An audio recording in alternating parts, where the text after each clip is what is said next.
మీరు అర్థం చేసుకోవాల్సిన పాయింట్ ఏంటి అంటే, చిక్కిపోవడం వేరు, సన్నబడటం వేరు.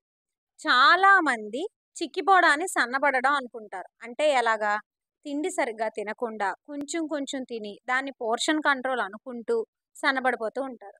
దీన్ని సన్నబడ్డం అనరు. చిక్కిపోవడం అంటారు. ఇంగ్లీష్‌లో మాల్ నరిష్డ్‌గా తగ్గటం. కానీ మీరు గనక నిజంగా సన్నబడాలి అని అనుకుంటే, మీ ఫుడ్‌లో క్వాలిటీని ఇంప్రూవ్ చేసుకోవడం. తినాల్సినవి తినటం. ప్రోటీన్ ఇంటేక్‌ని అప్ టు ది పాయింట్ పెట్టుకోవడం. ఫ్రూట్స్ అండ్ వెజిటబుల్స్‌ని ఇంక్లూడ్ చేసుకోవటం. అండ్ కార్బోహైడ్రేట్స్‌ని లిమిటెడ్‌గా కన్జ్యూమ్ చేయటం. దీంతో పాటుగా ఎక్సర్‌సైజ్ లాంటి యాక్టివిటీస్‌లో ఇన్వాల్వ్ అవ్వటం. అప్పుడు సన్నబడతారు. అలా కాకుండా మరీ ఇంతింత తిని నేను తగ్గిపోయాను, ఇంత తగ్గాను, అంత తగ్గాను అని క్లాప్స్ కొట్టుకొని మాత్రం చెప్పకండి. ఎందుకంటే అది సన్నబడటం కాదు, చిక్కిపోవటం. మీరింకా హెల్త్‌ని పాడు చేసుకుంటున్నారు గానీ అలా చేయటం వలన, ఏమాత్రం బాగవ్వట్లేదు అనేది గుర్తుపెట్టుకోండి.